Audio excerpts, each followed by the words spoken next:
Hello दोस्तों, ignited minds विज्ञान के इस अद्भुत संसार में आपका स्वागत है। मैं हूं आपका अपना साथी दीक्षित भूटानी। मैं जानता हूं कि आप सब बहुत बेसब्री से इंतज़ार कर रहे हैं हमारे दोस्तों से मिलने के लिए। हमारे दोस्त लोग भी काफ़ी दूर से आए हैं आपसे मिलने के लिए। ठीक है, मैं आपसे ज़्यादा बात करके आपको और इंतज़ार नहीं करवाऊँगा। अब मैं आगे बढ़ता हूँ और आपको बताता हूँ कि आज हम अपने शो में 2 प्रोजेक्ट्स दिखाएंगे और दोनों में ही एक बात कॉमन है, वो है पॉल्यूशन। अब आप बताइए कि पॉल्यूशन का वाटर कंजर्वेशन से क्या लेना देना है और ये कैसा संबंध? दोस्तों, संबंध है और बहुत ही गहरा संबंध। पॉल्यूशन काफ़ी हद तक जल स्तर के घटने का कारण है, पर इसके लिए एक चीज़ बहुत ज़रूरी है। हमें अंग्रेज़ी के 3 शब्दों का मतलब पता होना चाहिए। एक, रीयूज़, रिसाइकल एंड रिड्यूस।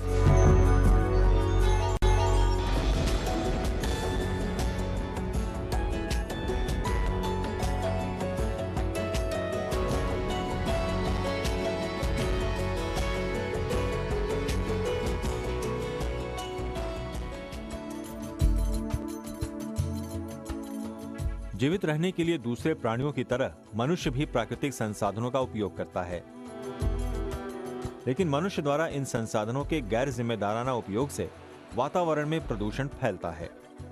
ये प्रदूषण जल, वायु और भूमि सभी को प्रभावित करता है। महाराष्ट्र के पुणे शहर में रहने वाले उदय भावलकर जल में व्याप्त प्रदूषण को कम करके जल स्रोतों को बचाए रखने के प्रयास में जुटे हुए हैं। हम हमारा जो कूड़ा कचरा है, गार्बेज है, उसे वेस्ट करते हैं, तो वेस्ट हमारे ब्रेन से जनरेट होता है। दुनिया में वेस्ट नाम की कोई चीज़ है ही नहीं। तो पूरा दुनिया के जो चक्र है, निसर्ग के चक्र है, इसका हम पालन करें तो सब हमारी समस्याएं सुलझ सकती है। इसी पे गौर करके मैंने तंत्र ज्ञान का निर्माण किया है, जिसे हम बायो सैनिटाइजर कहते हैं। दरअसल पौधे प्राकृतिक रूप से प्रदूषण को रोक पाने में सक्षम होते हैं। आइए देखते हैं कैसे।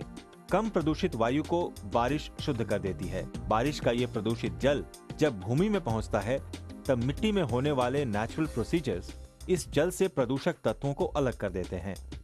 इन तत्वों का उपयोग पौधे अपने भोजन के रूप में करते हैं। इस तरह treated water ground water reservoir के रूप में स्टोर्ड रहता है। लेकिन ये पौधे एक सीमा तक ही प्रदूषण को रोक सकते हैं। उद्योगों और वाहनों से निकलने वाले धुएं या जमीन पर बढ़ती गंदगी से प्रदूषण बढ़ता है। इससे पैदा होने वाली हार्मफुल गैसेस वायु में उपस्थित नाइट्रोजन और सल्फर से क्रिया करके इनके ऑक्साइड्स बनाती है। बारिश होने पर नाइट्रोजन और सल्फर के ऑक्साइड एसिड रेन में परिवर्तित हो जाते हैं, जो कि भूमि, अंडरग्राउंड वाटर और सरफेस वाटर बॉडीज को प्रदूषित करती है। टॉक्सिक एसिड रेन मिट्टी में जल्दी अब्सॉर्ब नहीं होती है, अतः भूमि में जल का स्तर घटता है और फ्लड्स भी आते हैं। उदय भावलकर द्वारा विकसित किया गया बायो सैनिटाइजर एक नेचुरल बायो कैटलिस्ट है, जो गुलाब, चंदन और तुलसी इत्यादि प्लांट्स के फूलों में पाए जाने वाले कुछ एंजाइम्स को प्यूरिफाई करके बनाया गया है। यह पोल्यूशन को काफी हद तक कम कर सकता है, क्योंकि मुख्यतः सभी solid and liquid organic waste में नाइट्रेट, फॉस्फेट्स और हेवी मेटल्स के कारण ही पोल्यूशन फैलता है। बायो सैनिटाइजर इन्हीं तत्वों को इनके अवयवों में तोड़कर यूजफुल मिनरल्स और एक्टिव ऑक्सीजन बनाता है। घरों में पानी की टंकियों, कुओं इत्यादि में जब इस बायो सैनिटाइजर को डाला जाता है, तो यह जल में उपस्थित हार्मफुल सॉल्ट्स पर भी यही क्रिया करके उपयोगी खनिज लवण और एक्टिव ऑक्सीजन बनाता है। एक्टिव ऑक्सीजन वाटर को शुद्ध करके उसे पोर्टेबल बनाती है।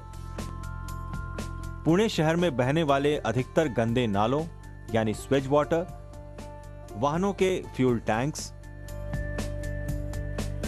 हॉस्पिटल्स, बिल्डिंग्स और किचन से निकलने वाले कचरे इत्यादि सभी पर बायो सैनिटाइजर का उपयोग किया जा रहा है। यहां तक कि बायो सैनिटाइजर युक्त गार्बेज पर बिना मिट्टी का उपयोग किए पौधे भी उगाए जा रहे हैं।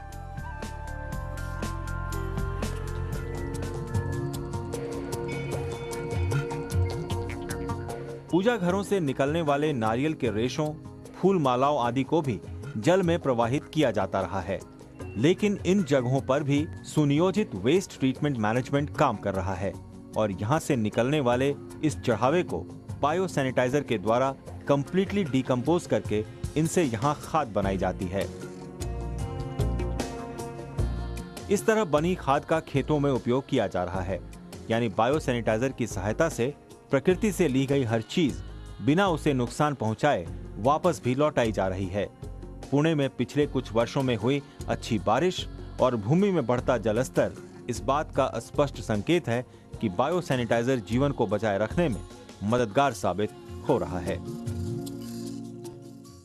वाओ, बायो सैनिटाइजर तो सचमुच बेमिसाल चीज है दोस्तों। इससे पॉल्यूशन को भी रोका जा सकता है और साथ ही साथ वाटर रिसोर्सेज को बचाया जा सकता है। इसे कहते हैं दोस्तों, एक तीर से दो निशाने।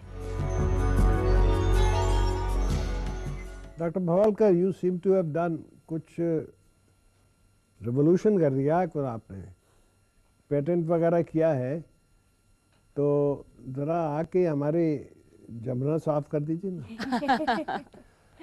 कहा जाता है कि कुछ भी नेक काम घर से चालू होना चाहिए, तो मैंने पूना में काफ़ी काम किया है और मैं अभी लोगों को इनवाइट कर रहा हूँ कि पूना ये देखिए, और हर एक गांव में होना सकता है। अमेरिका में भी 4 प्रोजेक्ट, बहुत बड़े प्रोजेक्ट चालू है। तो भारत की सभी नदियाँ साफ सुथरी होना बिल्कुल अभी सिंपल हो गया, अभी बिल्कुल सिंपल। डॉक्टर साहब, आप तो इसमें पायनियर हैं इस फील्ड में। मुझे लगता है जिस तरह की फ्रेश वाटर की सप्लाईज कम हो रही हैं पूरे देश में, उसमें पोल्यूशन की कॉस्ट को कम करना, वाटर पोल्यूशन की जो कॉस्ट को कम कर पाना, उसकी कंट्रोल को, वो आपके इस तरीके से हो सकता है। ये मुझे लग रहा है और मुझे लगता है इसकी संभावनाएं बढ़ भी रही हैं और आने वाले समय में इसी का टाइम है, इसी तरह की टेक्नोलॉजी का टाइम है। Congratulations for that. तो ये क्या कॉस्ट क्या है इसका? एक्चुअली पर family a small investment of 4000, life time achievement, और ये सुख और समृद्धि का फैक्ट्री है। बस पोल्यूशन होना चाहिए और जो काफी है आजकल। ये बताइए कि लोगों का रिएक्शन क्या था? अचरज, unbelievable, people can't believe it, particularly they can't accept a technology coming from India. Does the audience have any questions? Sir, we all would like to know what is the composition of biosanitizer? Good question. Number one, it is a perfectly natural product. Number two, it is based on enzymes. You know, enzymes are biological catalysts. Now, these enzymes are stabilized so that they work for a long time, and these enzymes are extracted from nature. Thank you, sir. Thank you so much for being on our show.